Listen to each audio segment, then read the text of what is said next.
Hey there, this is Dr. Pam Perry, and this is a special show. We do it once a month. It's called Therapy for PR Girls, which is a tongue in cheek of the other podcast called Therapy for Black Girls. But this one is for PR girls. So, this is what this one's going to be about. Not that we're therapists, we're publicists, but this is kind of like therapy for us.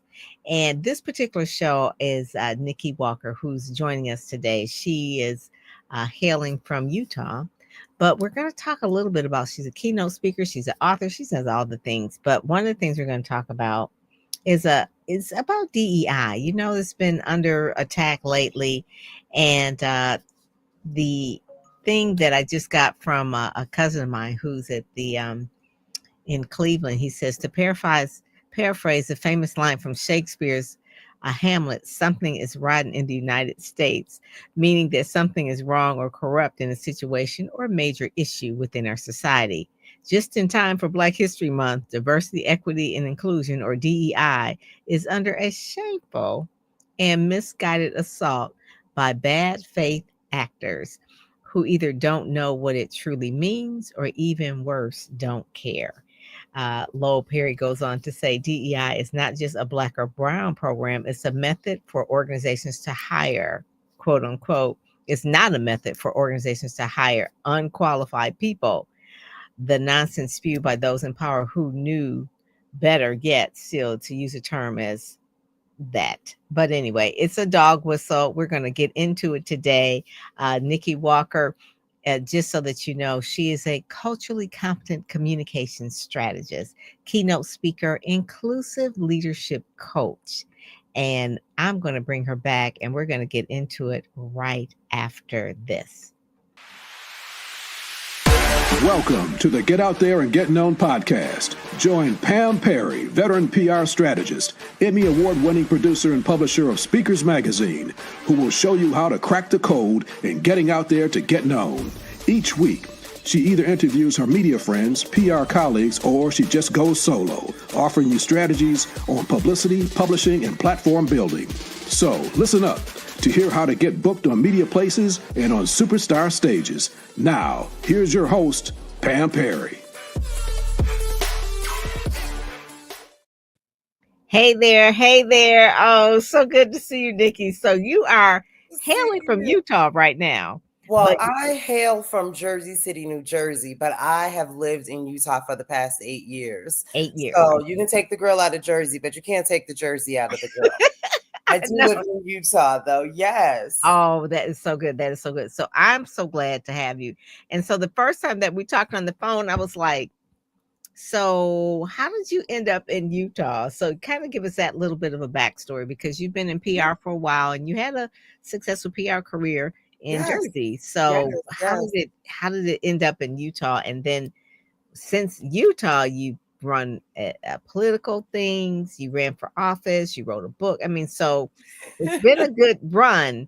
And right now I see that really, you know, we're both publicists, but really culturally competent communication strategists. I love that. Keynote speaker and inclusive leadership coach. So this is just in time for Black History Month. Absolutely. It's just in time of what they've been saying. Trying to take away, right? Yeah. So kind of tell us a little bit how it started. Sure. I came to Utah 8 years ago after, like you said, having had a very successful PR career in New York and Atlanta. And I, out of the blue, got a phone call asking if I would consider coming to Utah, which I thought was odd because I didn't know where Utah was. Me neither. Right. Once I figured out the geography and got on an airplane to come and visit, I felt like it was just a really great place for me to be. So I was recruited to be the director of global brand awareness for a multi-billion-dollar company. So that is what brought me to Utah, still public relations, still communications and PR, and stayed there for a while and then went into tech, where I spent 5 years doing community engagement and DEI. And just here, about 6 or 7 months ago, I separated from that organization to launch my own PR agency, NWPR and Consulting. I love that. So that is NikkiWalker.media. That is the website where we can get. But I really want to when people talk about DEI, and I read a little bit about, a lot of people have the titles of, DEI strategist, vice president DEI, diversity, equity, inclusion. So let me just give a really overarching description of DEI, which is an acronym for diversity, equity, and inclusion. It's a framework that aims to actively promote the fair treatment and full participation of all people, particularly those historically underrepresented, by recognizing and valuing differences, ensuring equitable opportunities, and creating an environment where everyone feels welcomed and respected. So that is like the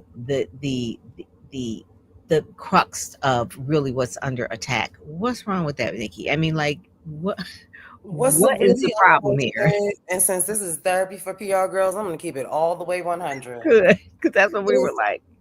what is very unfortunate is that the people who are in power right now see DEI as an attack on their person. They see it as an attack on their future.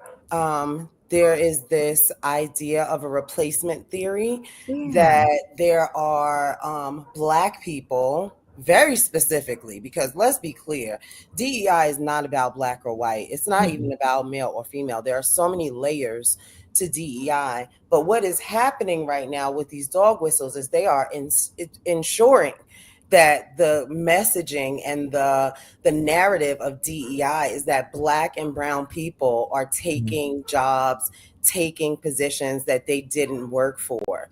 And Oh, it's Jesus. so wild to watch these unqualified people be sworn in to these positions of power, knowing that they don't have any background in anything that they are supposed to be in charge of leading, yet they are calling out people as DEI hires, which, by the way, is the new N word. That Yeah. is Yeah, that they that said that about Kamala Harris, that she was a DEI that's correct. candidate. That's correct. And That that's simply the new N word. We've been thugs, we've been we've been all of the things. And in this roundabout, we are DEI hires. Where the fact of the matter is Black women have the most degrees of they any do. group of people in this United States of America. True. It So is. let's start right there. Let's Mhm. start right there. That part. You And it know, is a lot of Black women have so many letters behind their name. And I told one in particular, I said, "You have so certification, so many numbers." She says, "Because I want to make sure that people don't think I'm just here because I am Black, now, that how I am crazy is schooled, how, that how I'm." unfortunate, Mhm. how unfortunate that is that now your name has to have 16 letters behind it to prove your qualification. When the matter of fact is that businesses do not hire unqualified people. The Right. amount of money that it takes to onboard an employee and then to lose them to not being able to provide the service or not living up to the thing is outstanding. It's overwhelming, those numbers. No one is intentionally bringing someone in because of what they look like. That is the fastest way to ruining any business at all. There's no strategy in that.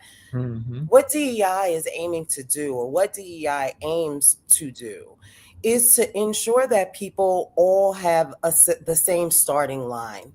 Because you can tell me that I'm in the race, but if I am three positions behind you in that race, it is mathematically impossible for me to catch up. So Yes. let's talk about a race. Mhm. Black Mhm. people had a 400-year deficit on Mhm. housing, on education, on jobs, on employment, on all of the things, right? And so to say that we should forget about what happened in the past, oh, that was the past. No, this is the present. This Mhm. is the present, and we are still trying to catch up. DEI is not offering us a handout. No. No. DEI is offering us space on the starting line. And that's Mhm. not just Black people, that's pregnant women, that's returning veterans, that's autistic people, those Mhm. neurodiverse folks who need special accommodations at work. They are under threat as well. Wow. Veterans who come back with PTSD and all other kinds of issues, reassembling or reassessing what life looks like for themselves as a civilian, those people are the benefactors of DEI and the structures of DEI. The And people framework. Mhm. so quickly forget about that. We're now looking at again, when we talk about housing, and this could be a totally separate, this, there are so many layers to this, but when we talk about housing and you look at right, wrong, or indifferent, there are generations of people who grew up in the projects, who Mm. grew up in the projects. And they grew up in the projects because their grandmothers were in the projects and those mothers were in the projects, and so on and so forth and so on. It was the only way in which we could find somewhere to live. And in fact, it was a project. That is why they are called the projects. Project. It was a 30-year project to figure out where to put the people, right? And now the people are there. And now I just read this morning that there is going to be a freeze on housing stipends, Section 8 and public housing, Section. and a Oh my lot. God. And that there are something like it starts in 2026, and you've got 2 years to get yourself together. And a lot of That's seniors. I mean, a being lot of seniors use Section 8 housing. senior buildings are 80% or 90%, at least the one that my mother lives in, is 80 to 90% Section Section 8, 8. Right. because Because these they people have can't work. worked. They have worked until they can't work. And Right. so that's what these programs are for. And because someone wants to say those are the bad people, everybody is suffering. If we Mm. look at statistics of who is a benefactor of federal programming and state programming, like WIC, like SNAP, like Section 8, Mm-hmm. Medicaid. Medicaid, Mm-hmm. Black Mm-hmm. people are Mm-hmm. the last on the list of people to benefit from DEI. We are the last on the list, with white women being the first on the list. Mm. This we're right after MLK Day, which was, really a weird day. I watched Reverend Al give a speech. I must have watched it 3 times. And then now we're in Black History Month. But one of the things that MLK said, he said, injustice anywhere is a threat to justice everywhere. And that was from his letter in the Birmingham jail in 63. It's that kind of thing where he spoke out for the need of really DEI, of really intentionally. And it's not just because, you know, Black people are what you just said, that they're unqualified. They are qualified, but they're starting in a race where they were 5 laps behind. And so if someone's going to give us the baton can't even be given to us because we're 5 laps behind. So like really, so I can't, the thing that in 2020, we saw a lot of people coming out and talking about DEI, and they were like, "Oh, I'm DEI certified and this and that," and it was fine, because everybody was marching, people were in the street. George Floyd murder was just horrific. The world saw it. Yeah. Now it's like, and there were a lot of allies that came Yes. out. Where are the allies now, Oh, girl? Like, where are the allies? It was like a term. It was like, I'm the ally. well, Where are the I had allies? a conversation about this today. It's like, And the conversation went a little bit like this. People who used to be allies are afraid to have their white card taken. oh, People who okay, used to be because allies have to align themselves, who are not serious about, let me back that up. Let me be clear. People who were involved in performative allyship now 2020. realize that that is going to be a disadvantage to them, and that is going to potentially harm their personal and career lives. So Mm. they are distancing themselves from the idea of being pro DEI, which just is pro equity, which in what world is equity wrong, Yeah, right? just where is So justice going to be wrong? Like with that, so that yeah, is you're on one side or the other. This entire situation that we are in is incredibly divisive, and mhm, it is forcing people to make a decision on what side they want to be on. Now, I'm going to be on the right side of history regardless. And I have a lot of friends who are, in fact, allies who will be on the right side of history. But I Mhm. certainly know a lot of companies and a lot of people who did a lot of performative allyship in 2020. And when we get to 2022 and 2025 and look at what's going on and wonder if they are going to continue to wave the flag of diversity, don't be disappointed when they don't. Don't Yeah. be disappointed when they don't. Between this understanding that nonprofits are going to be looked at individually to determine if they can still run or if they're still going to have federal funding, and this idea that there might be an opportunity for the government to come in and say you're against the law for following these DEI practices, that is very frightening to any business owner, right? Mhm. Nobody really knows where their business is going to go, whether it's because of tariffs or whether it's because of DEI. We are just we have been thrown into a vortex of shock and awe, is Yeah, what's it is. happening. And It I is really, it is a vortex of shock and awe. That is it. And one of the things that I feel, in terms of PR, that we know that this particular president thrives on media. I mean, just loves it, just to the point where it's like this is where it's almost like his thing that he gets to feed on to get stronger. And I feel like if it was that we just did what we did and continue to work on what we continue to work on, don't really give him so much power or so much press. This is just say that don't give him so much press.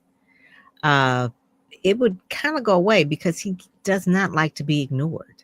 yeah, So the way he does is he throws these bombs so that it can really create that whole thing. I mean, he can hold a press conference anywhere, in mm-hmm, any time, and mm-hmm, that's his juice. That's what he loves. But I'm yes. thinking if the media, could tone it down and not talk about him per se.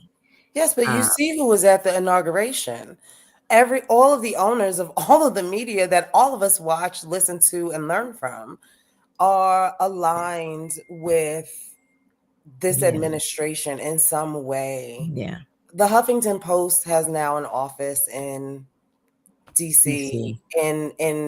in the White House press room, Mhm. which is not a bad thing. Which is Right. not a bad thing. But my point is that media is there. It exists in his cipher, in his space at all times.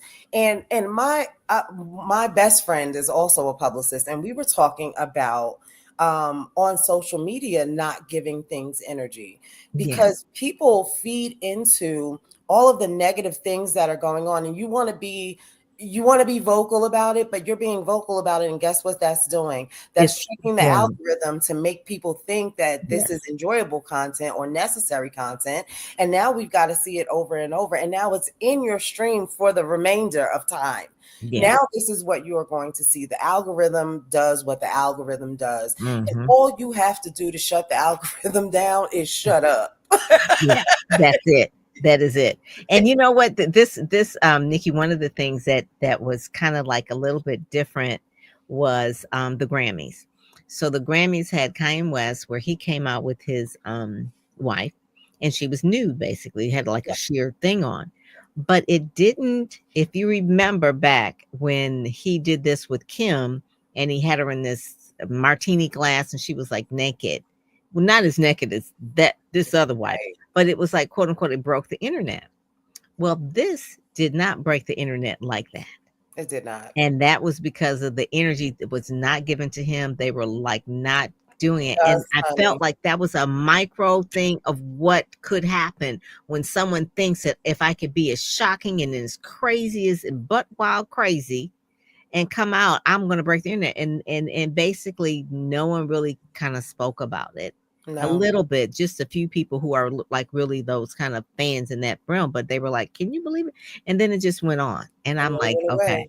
And yeah, then Beyonce won. yeah." Now that got some energy for me, for sure. Sure, for sure, for sure. It I'm is. sad that her stylist wasn't nearby because the underwire got to me. The underwire got to me. She had a malfunction on her dress Oh, I right didn't when they see. called her up. right when they called her name, you could look down and see. And if I could bet on it, the thing that Jay-Z whispered to her Was like, was pull it, fix your pull it. dress. Yeah. Was fix your dress. So if you look at Yeah, pictures, you'll I do see the remember. underwire kind of popping up, but in the styled pictures, you don't see it. So I was a Oh, little sad about that, but oh my whatever. God. Get your Grammy, girl. Right.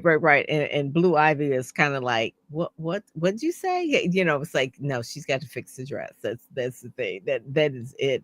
But Yes, yes. media is interesting, and I just saw that April Ryan Mhm. is part of NMPA, which is a National Newspaper Publishers Association. So she's a reporter with them, and she was one of the ones that Trump hated. He just like Called her out he and called her out disrespected and her, and yeah, it told her go get your friends and yes. whatever he was saying, whatever he said. But April's back, so that's good.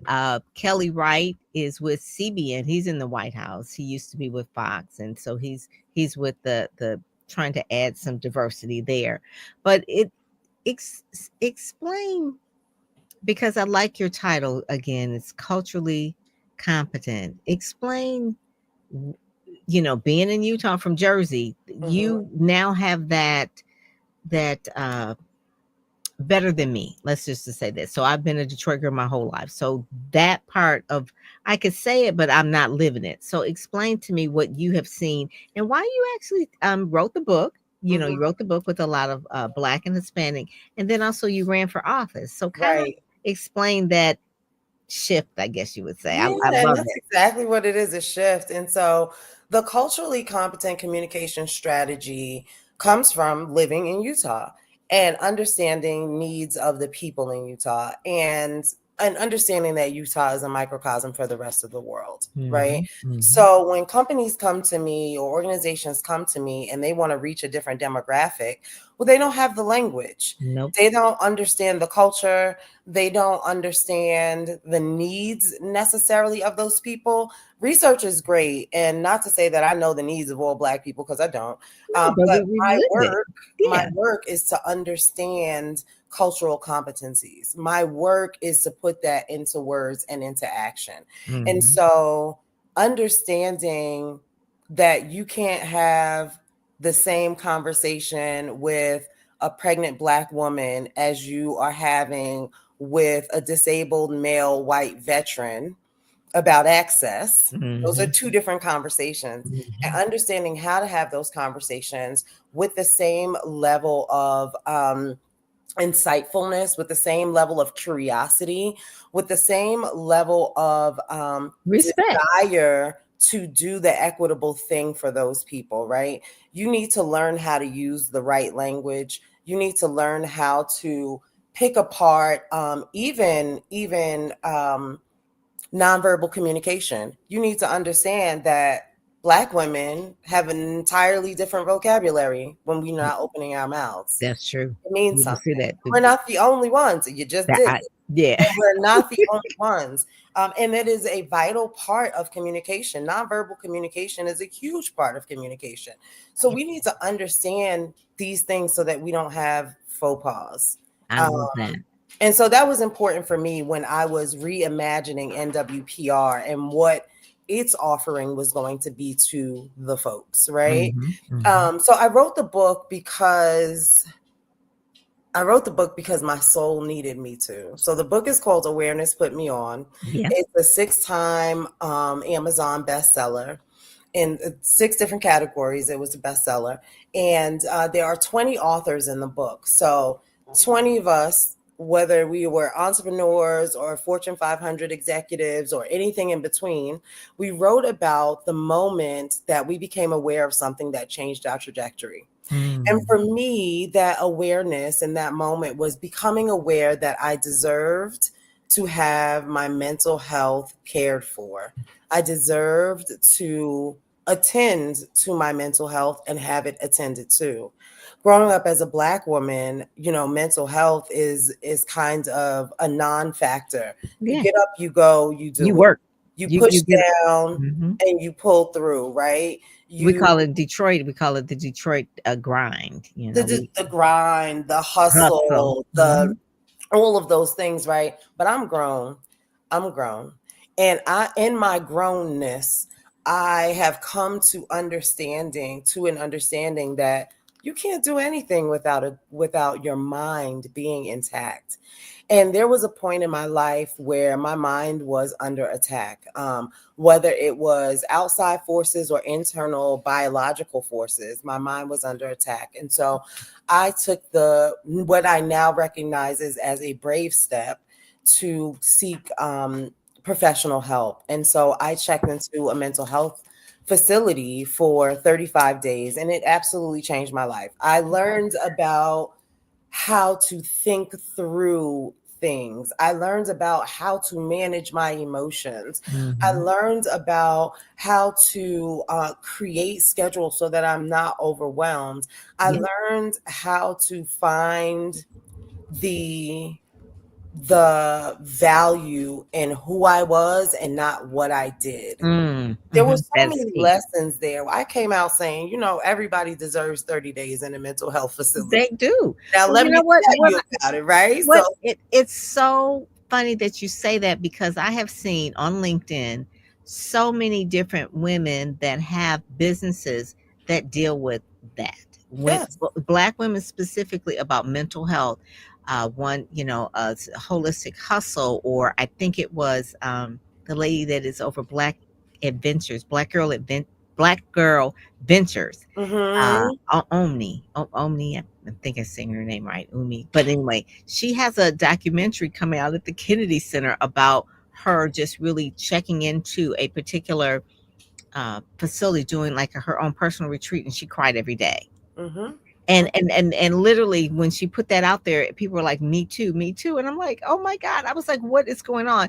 And so part of it, and there she goes, Dr. Angela. She said mental wellness is key. I was just thinking about Dr. Angela as well. It's full, healthy, vibrant living. That's And right. that is so true. And yeah, we all have to be before we Before do. we do, That oh, is well said. so key. And so, Nikki, when you said that, that just resonated with me. One is because I I think Black women wear busyness as a badge Mm-hmm. of honor. And so many of my friends, girl, how you do? Girl, I'm just so busy. I'm so busy. It's like they're busy, but then there's aches everywhere. They're 30, 40 pounds overweight, unless they got Ozempic, then they're not so much. But then, it's like what is going on? And that part, we see the symptoms of what's going on wrong on the outside, but then we're not really doing those type of things. So mental wellness is key. And Yes. then you can really kind of like breathe. And and I have one publicist, the best friend, that left the industry completely and is a yoga instructor, and she's so happy. I tell you, it's the She's whole so happy. analogy of the cup and pouring from your cup. The scripture doesn't say to pour from your cup. It says that people get the overflow. And Mm, we miss that. We yes. miss that. We think we're supposed to be picking up the teacup, pouring our tea into somebody else's cup. No, no. They should put their teacup next to ours. And the overflow that Mm, comes because we are taking care of ourselves, yes. because we are doing the work to be mentally well, because we are doing all of that work, it just Mm, explodes. It is so mhm. much the goodness that we have, the impact that we have, the ability to help other people that we have comes from the overflow, not Yes. the outpouring of every drop that we have. Right. Dr. Angela says we have to release juggling, busy, and master balance. That is so. And part of it is saying no to so many things, not feeling like you're gonna have FOMO if you're not showing up. Mhm. Uh, there was a book, and I can see why Shonda Rhimes did it a few years ago. It says the year of yes. Yes, I remember. She was talking about yes in terms of like not being afraid to take chances in her career, not saying yes to everything that keeps your butt busy. No, It's like, because that is no way to live. no, that is not the way to live. So I like the fact that you wrote the book, you talked about that, and you took a pause. Yeah, Basically, you took a pause. I Not took a everybody could pause. take 30 something days, so And Nikki, it's a that's so pause. real. That Yeah. is so real. And the reality is I was in a facility for 30 days. Excuse me, but But I you want to say I did whatever FMLA would let me do. And I think that was 30 days. 4 months or Yeah. 90 days or something like that. Hmm. And you know why I used FMLA? Because I understood it from diversity training. I Ah, understood what FMLA was for. It's ah. not just for pregnant women, but people will have you to believe that, or for Mhm, dads having newborn babies. It's for mhm, people. mhm, It is mhm. in the human resources department. You should read up about it, you should learn about it, and you should use it to your advantage when you need to. And that's exactly what I And I did. had a friend that did FMLA. I forgot what it stands for, but she had to take care of her mother. Family And Medical Leave Act. yes, yes, right. So she was a caregiver, the only one that could care for her mother. Mother was at a certain point. Her mother was just at the critical stage, and people are living longer, so they're over 80, creeping into 90, 95, 100. So if think about it, so a lot of our grandparents didn't live to be that long, not 100. And so now we've got this whole thing of the 90s. What does that health look like? And a lot of people are still working, so they can't take off work to take care of a parent that's in their 90s whose health is very, very critical. That's right. And But and that need shouldn't stop them from advancing in their career. right. FMLA allows you to leave and come back where you Yes. were. It Yes. allows you protection so that you are not fired from your job while you are carrying on this critically important Ooh, mission that you have, I right? love that. DEI. It gives people the opportunity for an equitable scenario in their workplace. I love that. That is so true. That is so true. I really, this conversation, like I said, is therapy for PR girls. We're talking with Nikki Walker, and she is telling us about acronyms and things that we need to know to stay woke, to really understand that you know everybody needs some kind of mental health. Tend to. We need to. It's good to take vacations. People take vacations all the time, but sometimes people need retreats. That's fine too. But sometimes they need to really stop and pause and get therapy. I always tell people, I said, I'm a publicist, not a therapist, because a lot of people will come to me and ask me some crazy questions. It's like, oh my God. I said, I cannot help at that stage, but Right. I can recommend some people because it's really a lot different. So, Nikki, is so different when we are doing PR for people that we already assume that they're tight and tack and things are going to be okay. Now, if you're dealing with crisis communication, that's a whole nother thing. But I'm just saying, if they just say, oh, I'm on this particular TV show or I won this award, whatever, and they don't want to promote it because they feel like the haters on social media will I'm like, what are we doing here? You hired me to promote you, but then you're afraid to really shine. Like what is going on? But part of that is helping with their mental state, Yes. about what people are saying. Don't worry about what other people are saying. You're going to go on and do you. And so now I find myself not just a media counselor, public relations counselor, but now I'm counseling them on other stuff Yeah. that has to do with their mindset because of what other people are saying or the haters in the comments, because people can be really mean. It's a whole nother thing that we didn't have to deal with when we first started. That's right. But people are traumatized. Yes. People are traumatized, and there's so much trauma in our bodies. On the internet, you're re-traumatizing yourself a lot. Ooh, Doom scrolling and looking at other people's, basically their highlight reel, and comparing it to your worst Tuesday yes. is not going to help your mind state. It's not going to Mm-mm, help your mental health. And mm-mm. so we need to be cognizant of what we are doing, what we are putting inside of ourselves. That's And therapy, I think that in this next 4 years, therapy is going to be critical to so many people, especially people who are in the DEI space, whatever Ooh, it yes, becomes, whatever girl. you call it. Yes. Warriors for justice. That's what I'm going to call DEI Mm, practitioners. Warriors for mm. justice. They need this. And people who are Black, we are being attacked by name right now. We are Mhm, being attacked mhm. by name. Yeah. and and again, with all of Mhm. the past traumas that we have from growing up as Black people in a place that may or may not want us, and understanding what that looks like, how we were told that what our beauty was, how we were told or how we were positioned to succeed in the world, the way we have had to operate in corporate America and in academia, all of these different experiences add up to something really big. And when the world seems to be now against you, it is really necessary for us to sit down and find groups or individual opportunities to share our feelings, to share our thoughts, and Mhm. perhaps to get professional attention. I Now's like the that. time. Yeah. One of the things about Get Out There, Get Known, I started it, and even Speakers Magazine for that matter. I've always been very intentional about lifting up us. And the colors are red, black, and green, just African American, aligning with those kind of, black type of things. And maybe it's because I'm a child of the 60s. It was just kind of like I just knew that's what you do versus like my daughter, bless her soul, she's only not even 30, but she never really saw in real life, other than 2020, what really could happen if we just kind of let it just unravel and we don't stand for justice or stand up for yourself or really promote or come together. How about that? How about you come together? And I remember one time she said to me, she says, "You're always talking about black people coming together, or you're always talking about black media, and you're talking about."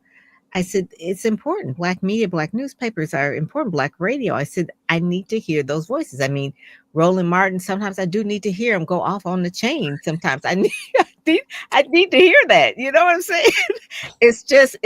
I can relate. I'm maybe not be that, but I do need to hear it. I understand his feeling. Right. And so now it's interesting, like you said, that at a certain point in time, a lot of people for the first time will ever really experience what it's really like to be under attack. And it may pull us together as a people. It will make us maybe support our black media, our black journalists, uh, a thing just to eat, if they're our allies, to help them help us. Yeah. Like, what is it that they need to do? Yeah. Politicians, I mean, so it's not a time to be quiet. It No. is a time to really kind of like recalibrate and figure out what it is that we need to do next, because it's not, life is normal.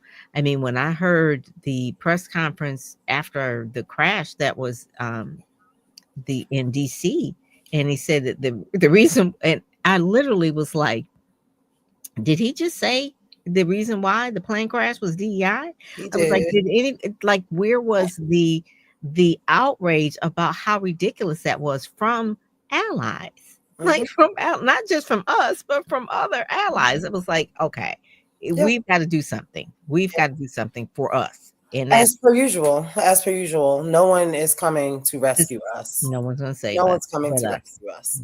That is so true. And it's really, in Black History Month, the contributions that, if we were to count the contributions of African Americans that have made to this country, it is we could not we need more than 28 days. Yeah, Okay. well, we couldn't operate. If you take all of the black ingenuity, black invention, black brilliance out of America, America can't function anymore.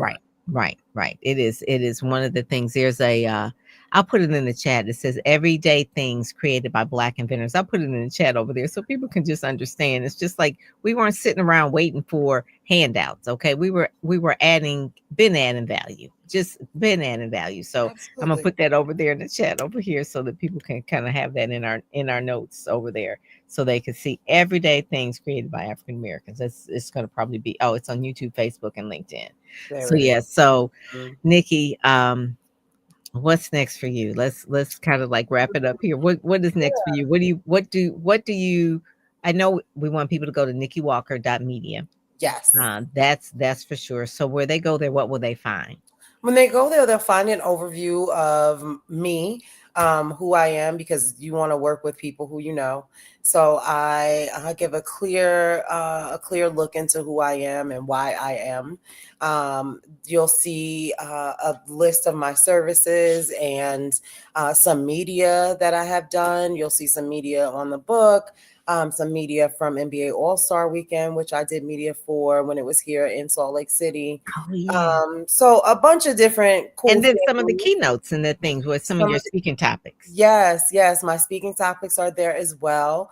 So it's just a smorgasbord of Nikki Walker. My dog has decided to enter the chat. So we talked about that before. It's like whenever we are on, I have like mine upstairs. I said, whenever we are on, they know that. It's like, you are ignoring us. I will not be ignored. In my mind, like he's scratching on the door. Like, okay, you did your 30 minutes. This is enough. That's enough right. Now. That's right. Oh my God. So that's what you'll find there. And also I'm on social media. I'm really active on Instagram and LinkedIn. I'm Nikki Walker PR on all platforms. Good. Yep, that is good. And I'm active on LinkedIn as well. So that is how the grown folks hang out for sure. We're doing that. I always say that's where we're hanging out. And the reason why this is the thing, because people can say anything on the internet and they can put up, like you said, the highlight reels and all of that. But on LinkedIn, your resume is there. And it's really hard to probably lie as much. You can't lie, but you not lie because you would then be called out on your resume. And no one likes to lie on their resume, because then that is a whole nother HR nightmare if you do that. So so that's why I kind of like LinkedIn, because then I look and see, it's like, okay, they say they're expert in A, B, and C. I see nothing about this, that they ever were doing this. So, or they may have two LinkedIns, and that's a red flag. So, yeah. So it's like, LinkedIn conversation. What to look for on LinkedIn? What to look for on LinkedIn? Because let me tell you, because some folks, it's like, okay, well, they got two of them. Did you realize that? It's like they got one over here trying to do this and do that. So yeah, so that's it. But Nikki, thank you so much for joining. This has really been good therapy for PR girls, because let me tell you, it was so refreshing talking to you the other day. We just laughed and we were like, people just do not realize what we do. It is like we're the confidence, but we're also like the confidence boosters, and then we're also their cheerleader, and then we're in between the client and the media. So we got to be friends with the client, but also you got to make sure that when we send stuff to the media, that it's not junk, because because we know them, we can't send them bad stories. So yeah, we're the person that's really walking the tightrope all the time. We're managing all of the things and one fell swoop, but you got to, we're born for this. We're born for this, Dr. Pam. Yes. And I'm so grateful that you have shared your platform with me tonight. I love talking with you. This cannot be the last time. No, it won't. And you're going to have another book this year. I didn't bring that out, but I'm sure you are. I am working on it. It is looking like 2026, more likely than 2025. So it's a solo book. A solo book, yeah. So working on that now, expanding on the mental health journey and the life journey and all of the things. Okay, well, don't rush it. That we'll wait on that, because if that's a solo book, then we'll wait on that, and then for sure come back so we can talk about it and promote it and all those things. And that will be another new platform for you to speak on as well, because it's really, really going to be important during this period of time. What you just said, you spoke it, that a lot of people are going to need that. Actually, an organization I'm in, we're having an emergency meeting tomorrow to talk about a lot of the federal mandates and things that are coming through and that kind of thing, and we're strategizing. So that's one of the things, the Black Door Society, that we're doing. So yeah, we're not just sitting around waiting. We're actually doing some things. So yeah, so thank you so much for joining us today on Get Out There, Get Known, because if you want to get out there, get known, you want to go to NikkiWalker.media. And you can also go to Ready, Set, Go Speak as well. That is our membership community, where we have all things that you need in order to be ready, set, go, and speak. So with that, I'm Pam Perry, and I will talk to you later. Alrighty, God bless. Bye-bye. Bye. Welcome to the Get Out There and Get Known podcast. Join Pam Perry, veteran PR strategist, Emmy award-winning producer and publisher of Speakers Magazine, who will show you how to crack the code in getting out there to get known. Each week, she either interviews her media friends, PR colleagues, or she just goes solo, offering you strategies on publicity, publishing, and platform building. So listen up to hear how to get booked on media places and on superstar stages. Now, here's your host,